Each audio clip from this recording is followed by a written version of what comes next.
Okay, so when we get started with alcohol ink, it is super, super easy. So you're going to put your isopropyl alcohol onto your paper. Then you are going to simply add a color in.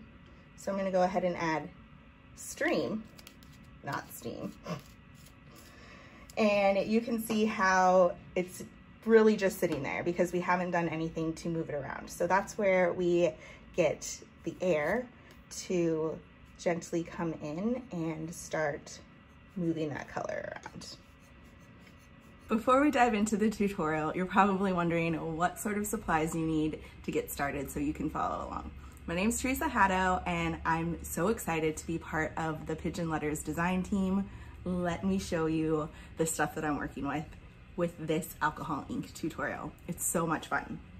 So you can imagine the number one thing that you need when working with alcohol ink is isopropyl alcohol. So this is actually 99.5% isopropyl alcohol. It's very high, which means that it will react nicely to the alcohol ink. The ink is activated by the alcohol, and so we need to make sure that we have that high concentration.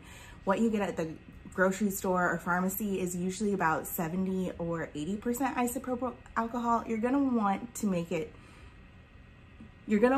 sure that you get something that is over 90%. They usually have it in the back if you ask the pharmacist, or you can always order it online.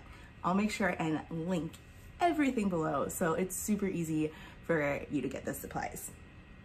I am also using Ranger Ink's alcohol ink. This is a little 3-pack that comes with the colors Wild Plum, Butterscotch, and Stream. I guarantee I'm going to miscall Steam about 1,000 times in this video. So we're just gonna go with it. When I say Steam or Stream, I mean this blue right here. So pretty. You also need a cup to hold the alcohol. I have a dropper. You can use any sort of device that you want to. Basically what we're looking for is something to squeeze the alcohol up and then distribute it. Then to move stuff around, this is very important. So with alcohol ink, you have a number of modalities. Look at me trying to use fancy words. This is why I shouldn't do that. You have a lot of different options on what you can use to move the ink on the paper. And some of those options include a hair dryer or a heat tool that you use for embossing. I personally don't like the idea of having something that hot next to something very flammable. Oh yeah, side note, this alcohol is very flammable. So open a window, don't light a candle or anything close to it, because that would be bad. That's also why I think that it's sort of weird to use a heat tool or a hair dryer when working with this medium, because I don't want it to get too hot. So I have invested in these guys. What I was trying to do when I first bought this camera cleaner, because that's essentially what this is, was I was trying to save money. I was like, there's no way that like what Ranger made or Tim Holtz made is any different than this. Turns out I was wrong. So you can see that the regular camera lens cleaner, whatever this thing is, isn't as large, and this tip is a little bit more pointed so you have more control. Mostly though, this fits nice in your hand and it has a lot of air that comes out, which is key when we are moving ink around the paper. And then last but not least, you need a surface to work on. So alcohol ink works on any non-porous surface. So if you think tile, glass, or my favorite is this Yupo paper. So this is what we're gonna be working with today.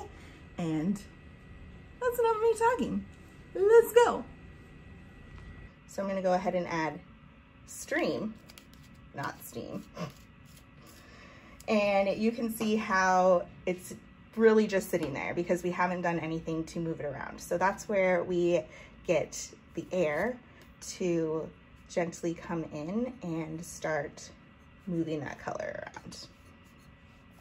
The reason why I dip the alcohol onto the paper before the ink is because if you just drop the ink down, then sometimes you get a little circle where the ink was initially dropped and it doesn't really go away.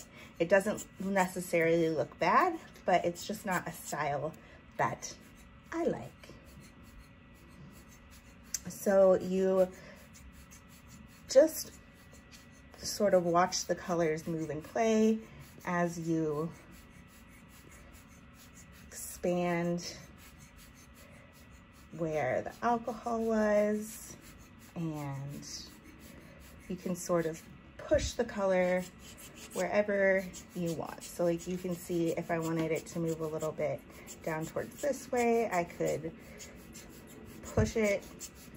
I could add more alcohol to reactivate it. So what's really cool about alcohol ink is that anytime you add more alcohol to it, it reactivates, is what they say.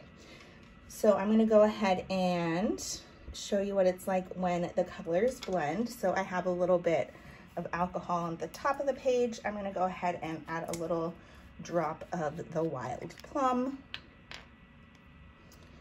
right into the center right there. That was 2 drops, that's all right. And then I'm going to move this out just a little bit so it gets some of that wispiness that we have going on in the blue, but I'm also going to direct it down so you can see what happens when the colors mix together. So this is probably one of my favorite parts about alcohol ink, is seeing how the colors are going to interact, and also just all the different values and shades from one color that you're able to get just by moving the alcohol around. So this is a little bit more concentrated than I want it to be. So what I'm going to do is I'm going to go ahead and add another drop of alcohol onto it. And this is what I mean when I say that alcohol will always reignite the alcohol ink. So it's very important to look into your sealing options when presenting your paintings to friends. There's a lot. My personal favorite is resin, or there is also some varnishes that work. The thing that you want to watch out for is to make sure that whatever you're sealing your work with doesn't also contain alcohol, or else it will react to the painting and your painting will be ruined. All right, so we can see how we're getting a nice purple right there, and then some different shades of pink because I keep adding alcohol. I'm actually going to add a little bit more here just to get some movement in the middle.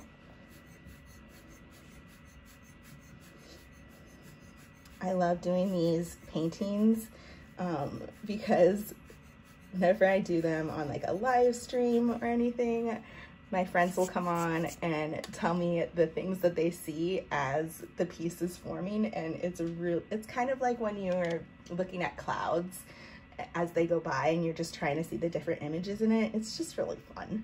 All right, so I'm gonna go ahead and add a little tiny bit, whoops, that's what I get for using my left hand, of this butterscotch color down here.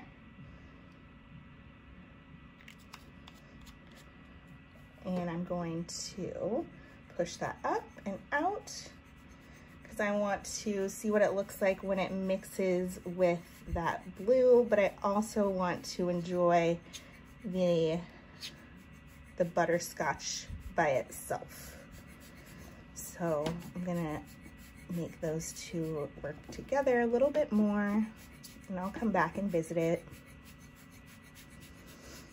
And then I also want to see what it looks like when the butterscotch mixes with the plum. So I'm going to do a little, whoops, again, I don't know why I think that using my left hand is a good thing to do. But you can see how when accidents happen in this medium, it's a good thing because some really cool stuff happens. Oh, not my wild plum. Don't want to add that right there. Going to go ahead and add some of that butterscotch. So again, I'm going to flow it in just to see what it looks like when it mixes together. It makes a really pretty orange color. And then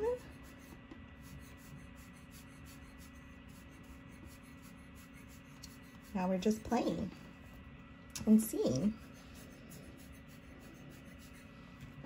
So I want this to be a little bit darker. So I'm gonna go ahead and add just a drop right here because I know that there's a lot of pigment in this section, and then I'm going to move that down towards that butterscotch color. Move that over a little bit. And then I'm going to actually put a little bit of alcohol on the butterscotch and then make those two fuse together. So you can see the green that we're getting in there.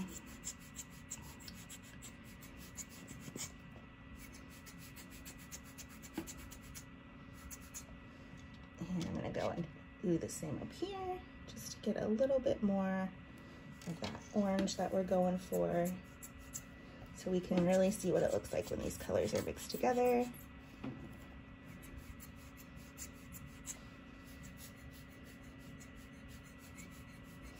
And then I like to do short little tiny bursts with my air tool.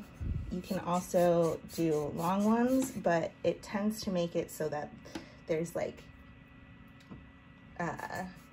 water splotch marks when you blow, and that's not necessarily a bad thing, but it's just not my style sometimes.